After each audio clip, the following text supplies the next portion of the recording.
Welcome to Bleav in 76ers with your hosts, former 76ers point guard Eric Snow and two Sixers fanatics in Marcus and Teja Dash. Bleav in 76ers is presented by betonline.ag. BetOnline remains your number one source for all your sports betting this season. Everything from NFL playoffs to pro and college basketball, UFC, MMA, and much more. You'll always find the latest odds, team matchup info, player news, and game trends at BetOnline. With live betting options, free contests, and live scores for almost any sport or game imaginable. BetOnline is truly the fastest and easiest way to bet on all your favorite leagues and events. Head to the website today or use your mobile device to join and receive your 50% welcome bonus with your first deposit. Make sure to use promo code BLEAV. That's BLEAV to receive your rewards. BetOnline.ag, where the game starts. Hey guys, welcome back to another episode of Bleav in 76ers podcast. I'm Marcus Dash here with legendary 76ers point guard Eric Snow and my brother Teja Dash. Guys, tonight's a pretty historic night. It's trade deadline week, obviously, but pretty historic night in the NBA world as Eric's former teammate LeBron James is going to be potentially, he scores 36 points tonight. We passed Kareem Abdul-Jabbar's all-time scoring record. Eric, you played with LeBron back in his early days. Did you see this coming, that this would happen? It does not surprise me. It does not surprise me. I think we used to always say, young fella got a chance, and that really had a meaning of he had a chance to be one of the best to ever do it. And that's what he's done. So in no way, shape, or form am I like, oh, I can't believe he's doing this. Mm-hmm. You know what I'm saying? Like it feels like it's right, and it feels like it was supposed to happen. Like, you know what I'm saying? That's like how it feels. Like it's absolutely no surprise to me that he's making it happen. Yeah. Like sky's the limit almost when you were saying that about him. Yeah, it was like for him, like if it was a player that I played against, played with rather, he would be the guy that could do this. Obviously the talent's there, but the longevity is part of that, and that's been terrific. So good for him. It was great for the game, great for him and his family, and he put the work in. So you got to give him credit. I mean, and they were saying earlier, I was watching one of the morning shows. They were talking about, LeBron can potentially play 4 to 5 more years. And if he does play that amount of time, there's a chance that no one will ever catch that record. This will be a record that'll be unattainable. Yeah, I wouldn't say that, though. I mean, they probably said that when Kareem got That's true. Yeah, it did last a long time, though. Yeah, I mean, it may last a long time, but someone never, you never know how this game's going to be. 2050, someone does maybe it. 4 and 5 point shots coming, so you don't know. That's also, yeah, that's true. That's true. Well, yeah, it'll never happen if they take away like 10, 15 games of the season. Then it'll be like, good luck. If they shorten the season. But you guys end up playing longer when they do that. Yeah, that's true. Say. That's true. So we just don't know. The way these guys are coming out and scoring at a young age and shooting and the pace, I think it's going to be hard, and I think it'll be a long time. But to say never, I think some of Stock's records may be harder than the scoring record. I mean, you look at the way guys are scoring. Yeah. One thing has been proven: you got to play a long time to do it. Yep. It's funny we're talking about changing rules. I was listening to a podcast with Maury recently, and he was saying one of his, because they asked him, "Do you have any ideas how to improve NBA?" And first, he's not a fan of the 3-point line, so he said he'd make either less or get rid of it. But he also said that the problem is with blowouts is that they're unwatchable after a while. He said if they created like a half court shot and it like halvens the deficit. So you're down by 20, you hit a half court shot, all of a sudden you're down by 10. Like then he goes, you'd have them jacking up half court shots every time. But if one goes in, it's a ball game again. So it's like, I just thought that was kind of interesting and crazy to hear that. Yeah, I hope they don't get that. Yeah, I bet that would really change. Hope they don't get that. Yeah. Just don't get blown out. Yeah. Yeah. Exactly. And not every game has to be competitive. I mean, sometimes you're gonna get blown out some nights. You're gonna get an easy win. I mean, we had 2 of our last 3 games. They didn't have to shoot a half court shot. Yeah. Yeah. They just come back and take the lead and win. Yeah, they just wait for our backups to come in, and there you go. Wait for the second unit to come in, and then that is like a half-court shot. No matter who hit them, that's what they had to do. Mm-hmm. Oh, yeah. As some Sixers fans would say, just have Doc coach the other team, and you'll get a comeback real fast. Oh my, there you go. Not me though. That's some Sixers fans. But you're repeating it, so it's you.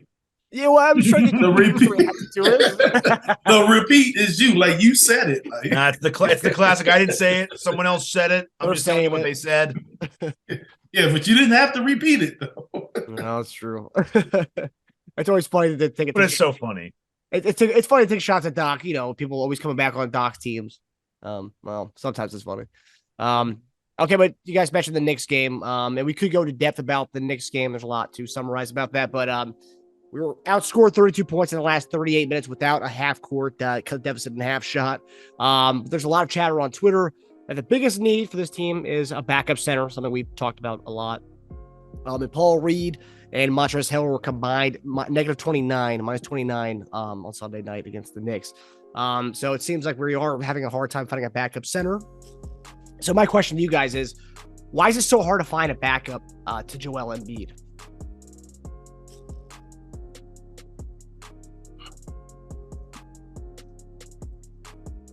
I think the hardest part is Joel is one, he's playing a lot of minutes and he commands a lot of attention and he get a lot of touches. You okay, man? Yeah, I'm good. I'm coughing big time over here. Sorry, guys. Yeah, I know. Hit that cough button, man. We want to make sure you're okay, man. Go ahead, let it out. More water. Right pipe this time, hopefully. I can wait till you're done, man. You turn red and everything. At least get the right, making sure it goes down the right pipe this time. I got the question out before I started that call. I had to cut it out early. So no, I think some of it is, and you still drinking, dude. You gotta watch it out, huh? It's tough because you get a guy like him that has so much attention, get all the touches, he's priority number one. Then when he's out the game, everybody else is trying to be the priority, except his position. Yeah. So to me, that's where you're going to get the inconsistency in his position. Because they're going to go to Maxey, they're going to go to James, they're going to go to Tobias when he's out. So I don't think you can have a center that's going to be very productive scoring, which leads me to you probably need to have a guy that's going to be more of a dominant rebounder, screener, role, like more of a presence like that, because they're not going to lean on him as much offensively as they do with Joel. So I just think it's a combination of like the good fit and having some guys that play behind him that can also play with him. It's tough. It's tough to I don't think that position. I think people may be putting too much emphasis on the expectations for that position, because in the playoffs, and the longer we go, the playoffs, his minutes are going to increase more. Mm-hmm. So the production you want, just the consistency, and you're going to obviously have some drop off, but not that much of a drop off. But I think the way you kind of handle it is not really individually as much as collectively when he's out the game. So I don't know if addressing, you could probably upgrade and get a guy, but what do you want that guy to look like? Harrell was -15 in 3 minutes. I know. You know what I'm saying? Like in 3 minutes? That's not one player. Yeah, no, of course not. Yeah. Yeah. And then Reed was minus 14, but he played more minutes. Yeah. So the whole bench was like that then, right? Yeah. I mean, I don't think the bench played well in general, but people are attacking the center because it's the biggest drop off, too, right? Like, who's our best player on the starting five? Yeah. Our five. So when then, like, whoever's backing him up. Here's the thing about it. The other positions and the other players have the luxury of also playing minutes with Joel, and they don't. Yeah, that's true. Yeah. Yeah. So it's the biggest drop off. So it's got the biggest magnifying glass. And they don't play with him. They're not going to play with him. Almost everybody else do. And he's so good that you'd want to find like a poor man's version, but there's no poor man's version of Embiid. So that's what I'm saying. Like, if somebody was able to play behind him, but also play with him, you can. I don't think their numbers would sway like that. But if you're saying majority of my minutes or all of my minutes are playing with him on the bench, we can't be surprised if they get outscored. Yeah. So what would you rather have? Would you rather have a backup big that's plus defense minus offense, plus offense minus defense, or like okay at both? Well, I mean, I think if he's and like I said, as somebody like DeMarcus Cousins who's offensively gifted, you want to go with that because defensively his presence you can, from your scheme or how you want to use him or how you want to play, you can just let him play. But if the minutes are going to be very limited, I think you just want someone that's going to come in and try to get extra possessions with offensive rebound and energy and try not to hurt you defensively. Yeah. Is what you kind of look for because when Joel, like I said, with Joel out, they're going to showcase or focus on those other three guys. So I don't know how much having the offensive guy as far as touches is needed. Now, a guy that can stretch the court is different. But he's just stretching the court, but he's not a guy that they're going to run plays for.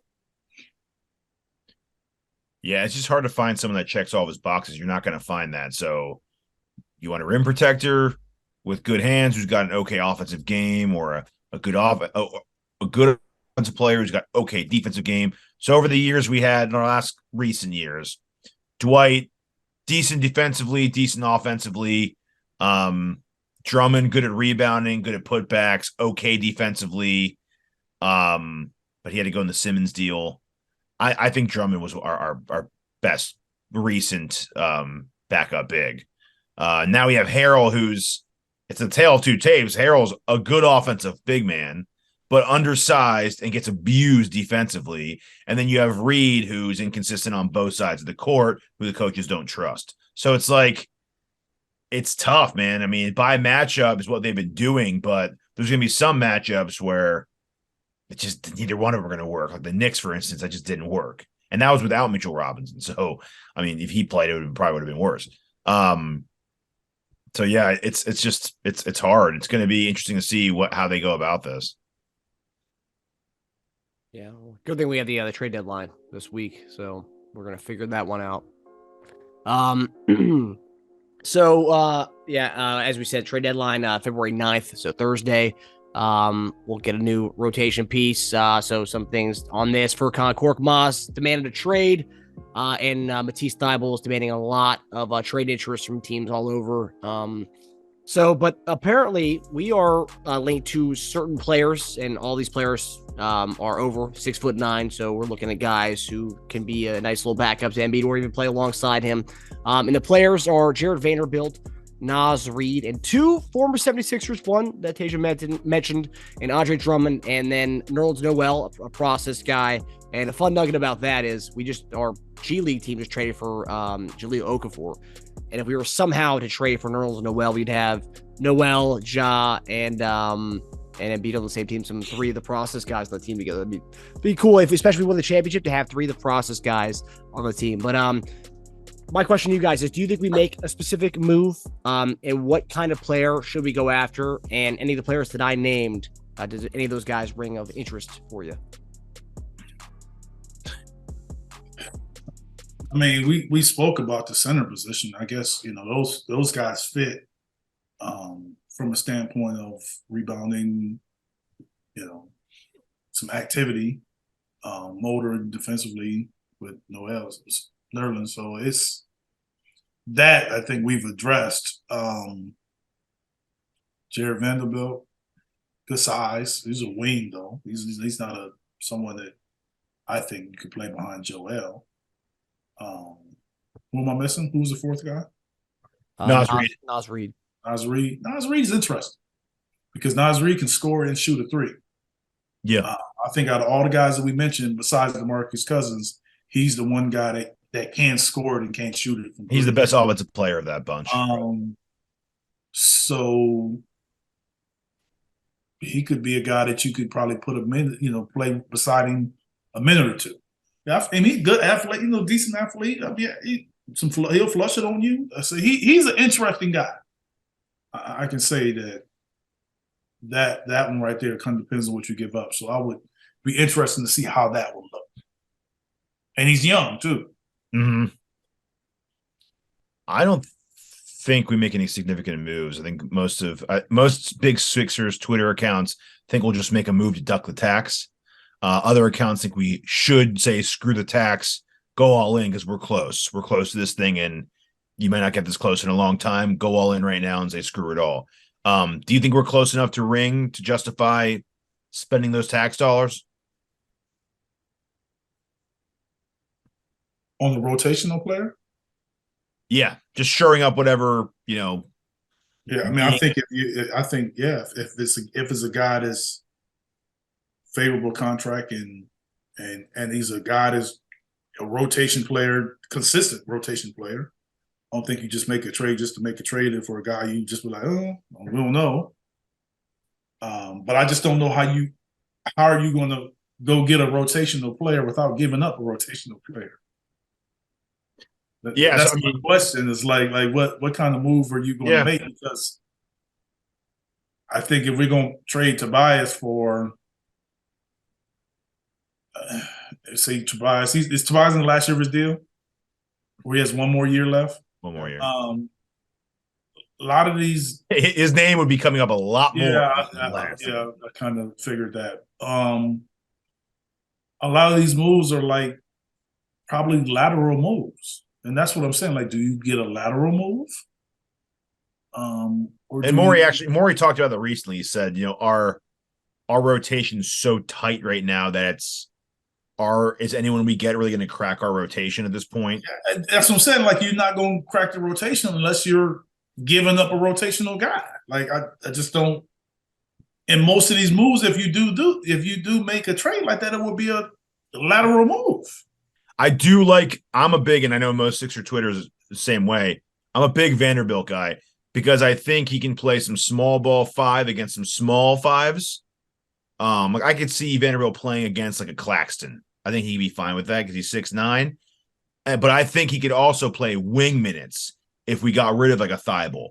Then he could guard a Jaylen Brown or a Tatum for a little while if we need him to. You're not playing PJ then. I think you could stagger him a bit, either have PJ or Vanderbilt on one of those two guys. So in some ways, you think he's better, but that's a lateral move to me then. But at least it's a guy who can play two different things that I think we need. I think when it comes down to wing, who can guard big scoring wing. I don't think he can play center like that, though. You don't think what? I don't think he can play center like that. Even against small fives? You think he's too small for Nick Claxton? What? He's not small. No, I'm saying you think he just gave us 25 and 10 with Joel. You mean Claxton? Yes. Yeah, but what is he, 6'10"? They're about the same. I mean, they're about an inch apart. He's not like towering over Vanderbilt. You know what I mean? No, how tall he is. I'm just saying, like, he just gave us that with what we have now. So, I mean, now we're going to put a smaller guy on it? That's because Joel was more worried about offense. Oh, okay. Well, all right. Just saying, like, if you look at He's 6'11". yeah, okay, so That was a game. That was the offensive game of his life. and he's long though. But I'm just saying, if you look at the top 4 teams outside of us, they all have bigs and active bigs. Yeah. So that's what you and the number 1 seed in the West has a big. Yeah, but Montrezl Harrell's our backup 5 right now. What's he like 6'7"? No, I'm just saying, but he's a center. He's a very undersized center, but yeah, he plays that way. He's a center because he can't guard a wing. You said we wouldn't have Montrezl go to the wing. Montrezl going to the wing is like asking Jared Vanderbilt to play center. No, if you had Tucker and let's say we had Tucker and Vanderbilt on the court at the same time, you put Tucker on a big wing and you put Tucker at small ball 5. I mean, Tucker was guarding. I'm not doing that in the playoffs. I'm not going in there and then playing Boston and having, Al Horford or Williams. Tucker was guarding Jokic, though. You can't guard Al Horford? Yeah, Jokic plays on the perimeter. Like he has the ball, so you can zoom in your defense and zone up on him with PJ on him. But if you're talking about a guy that you're going to put him on Claxton and he's your primary defender, Claxton won't even have the ball. He's just setting screens. Then we're going to switch and end up with a guard on him. I just think in today's NBA where it's not really a center league anymore, you could get away with an undersized. You can't do that against Cleveland. No, you can't do that against. Well, Mobley spends most of his time at the 3-point line too, but you couldn't have him against Allen. No. That's what I'm saying. I don't think you can do it against Boston either. So you're gonna say we're gonna do small ball against Boston and their wing perimeter players are already bigger than ours? A lot of the guys we're naming don't have superior offensive games, though. Mobley's a 3-point shooter. Allen's a alley-ooper and like maybe a baby. I'm just saying though, but it's the offensive rebound and the activity, the setting screen, the rope, like it gives them an advantage. With Miami, they can't guard Bam. You can't put a small guy on him like that. That's 5 teams right there. The top 5 teams besides us. You think Bam would abuse Tucker too? Yeah, no, I'm talking about a possession or a game. But if you're talking about the playoff, I'm looking as a playoffs or a series. Man, they're gonna make an adjustment on that. You can probably get away with it in a game as the game is going on. But if you try that next game, they're like, okay, well, this is what we're going to do when they go to that lineup. If we're talking about switching, if you had Drummond, let's say, Drummond will also switch on a guard and get abused too, though, if they do a pick and roll. Then you have Drummond guarding. You don't have to switch, though. I mean, I guess you don't have. I mean, yeah.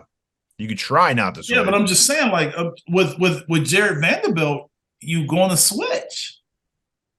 Yeah, because he can guard a guard out there. Yes, but Drummond, you don't have to, is what I'm saying. But if you had, it depends what the lineup is. If you had Tucker as man trying to switch with Vanderbilt's man, both those guys can pretty much guard either guy there, a wing or the big on that team, unless it's like Brook Lopez, and yeah, I mean they would get a yeah. But if I'm playing against that lineup, I'm going to have a guard, whoever Maxey is guarding or James is guarding, set a screen first, get them into the rotation, then set that pick and roll. So PJ and Vanderbilt isn't involved. One of them is not involved. That's all you do, just multiple pick and rolls to get the matchup you want. We see teams do it all the time, chasing matchups. That's not going to change. Yeah, I just think we have the most versatility with Vanderbilt. I mean, it's not like we have size behind Embiid now anyway. So at least we have a guy. I'm just saying, like if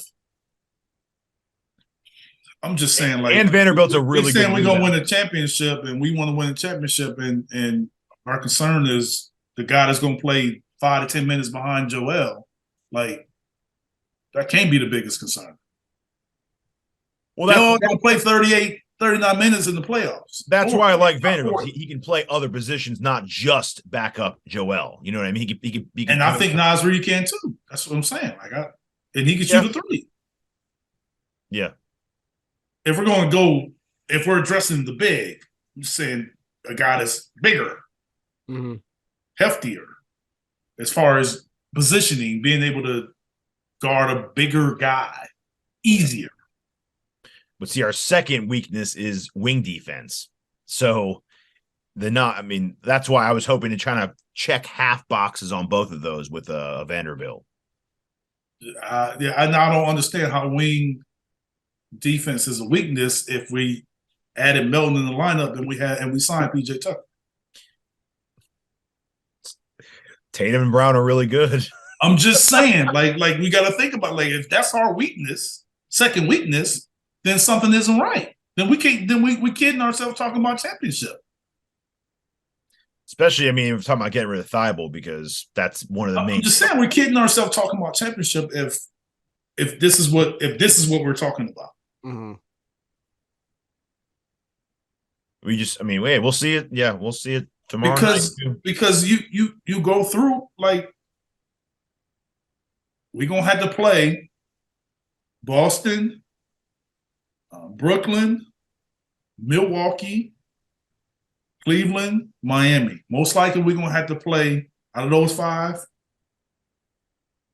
at least minimum 2 of them and possibly 3 of them. Some of the best wings in the league. Yeah. Durant, Tatum. You're going to have to see somebody. Yeah. Yeah.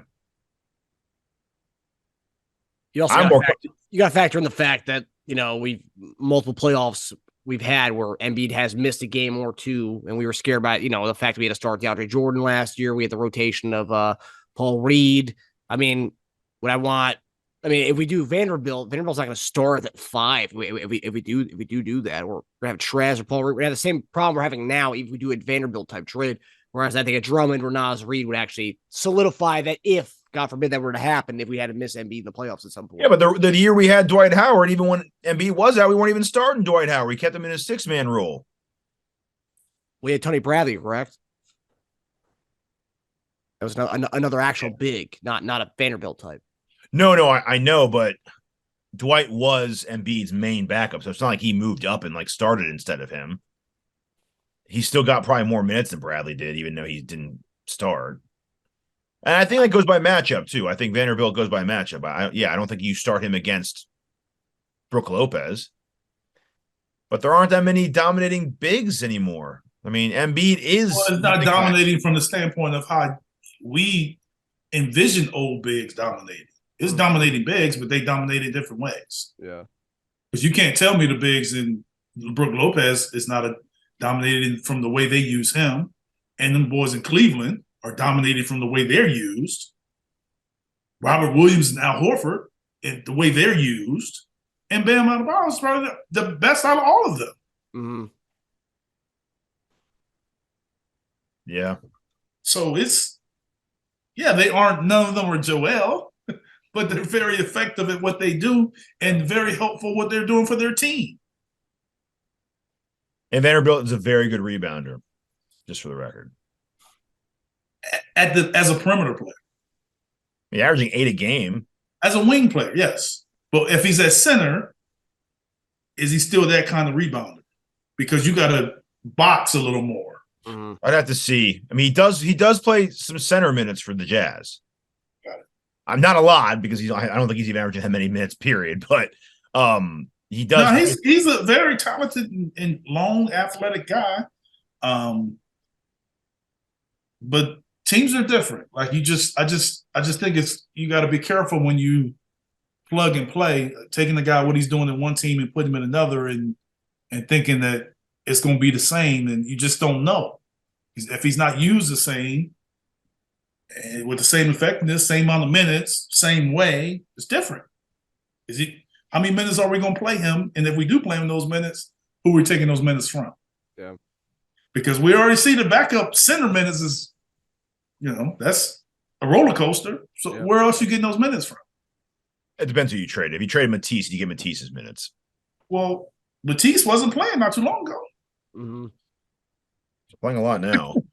Yeah, I mean, we played 11 guys the last game. That's too many people. That's too many players. Yeah, Matisse is averaging 12 minutes a game this year. Not a lot. And But- House hasn't been playing much either. No, House is in the doghouse. Yeah. Yeah, So I see you trying to stick that in there. spur of the moment. Just thought of it. Yes. And then if Ferg wants out, Ferg wants demanding a trade. I mean, come on. He demand or he asked for a trade? They said the title, it was demand was the word used. Yeah, he said though. That's what the people that wrote the article said. No. Is he joke- going to say that? The joke was he demanded a trade, and Sixers were like, cool. We'll see if that happens.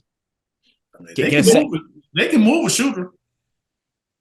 Get a second for him, then He package. can be moved. There's some teams that will take him. Yeah, but they're saying, Marcus, that to get rid of his $5 million salary, we'd probably have to package a second to do that. Really? Is that Yeah, what like Dwayne Dedmon just got traded from the Heat to clear salary, and they had to package a second with him to get a team to take him. Because you're really doing the team is really doing you a favor. Like, Absolutely. So, yeah, I mean, if we're going to get out of the luxury you got to tax- give them something for doing you a favor. So, yeah, we probably have to give someone something, and we don't have many. We don't have much to give anymore, so. Damn. Yeah, unless the team is like, we need some shooting. He's got 2 more years left, 2? Ooh. this and next year. Yeah, that's interesting. That's probably why it's not a lot of. That's also why a lot of people like Vanderbilt, too, because Vanderbilt has 2 more years on a cheap deal remaining. I would say, And Thybulle's basically gone, most likely. So if we're giving him away, at least we're getting 2 more years of a good, promising young wing. if you move with Thybulle, you got to move him with Thybulle. Who, Ferk? Yeah. Yeah. And you combine their salaries, you get, I think, up to like 9 or 10 million, maybe 11.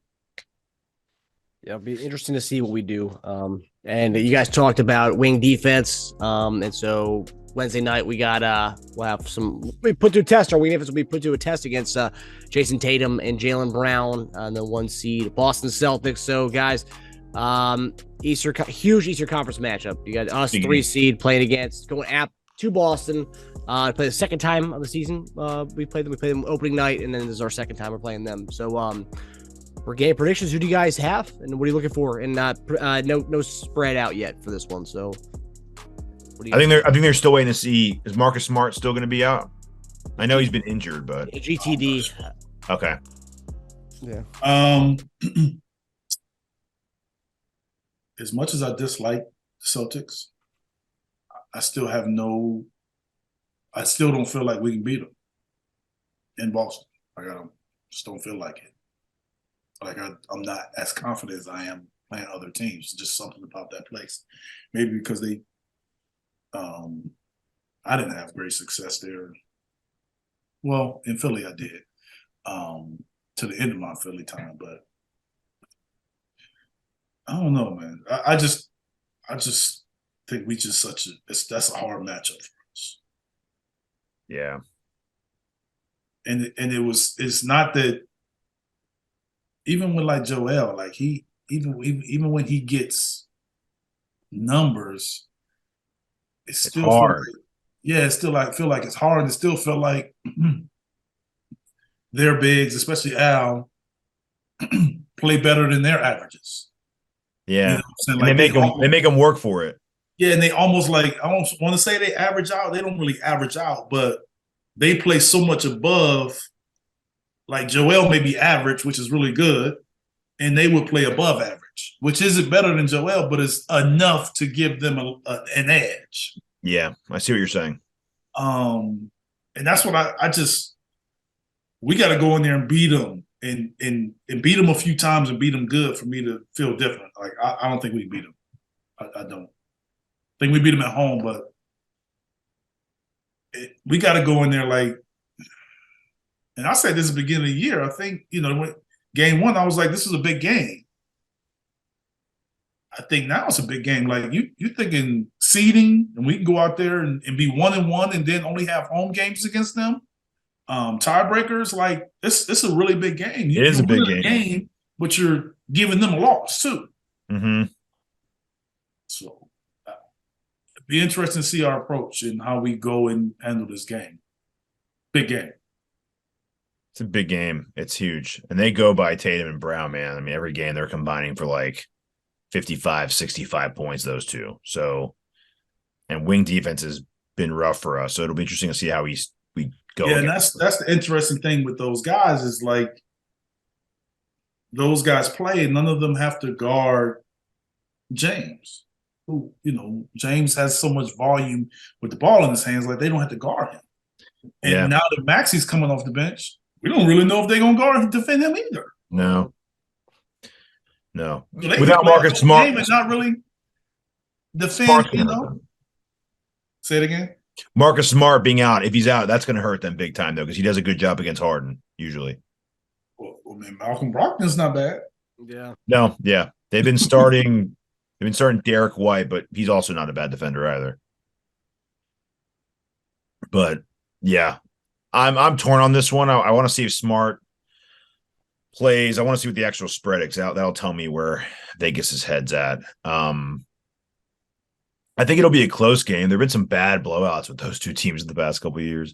But the game one, that was a close game, right? Wasn't that really close? I think it was and I think they pulled away in the second half or third quarter. Did they? Okay. I think we had a lead early. I venture to say the first half. I was going to bet the first half. I think will be extremely close. Where it could go from there, who the hell knows? Because we're all over the place. We could have a 20-point lead and blow it. We get be down by 20 and come back. So I think it's tight. I think the first half will be tight. That would be a good bet. I would take Boston probably winning it. I would take us plus like an alt line, like a plus like 5 or 6. I think it will be pretty close. As far as looking forward to guys, I mean, like I said, Brown and Tatum, man, they score over 25, over 20 like every game in the past 5-6 games. I take Tatum going over his rebounds because we're not a good rebounding team, and he's been rebounding a ton lately. Horford too. I take White's points, rebounds, assists. It's tough with Horford.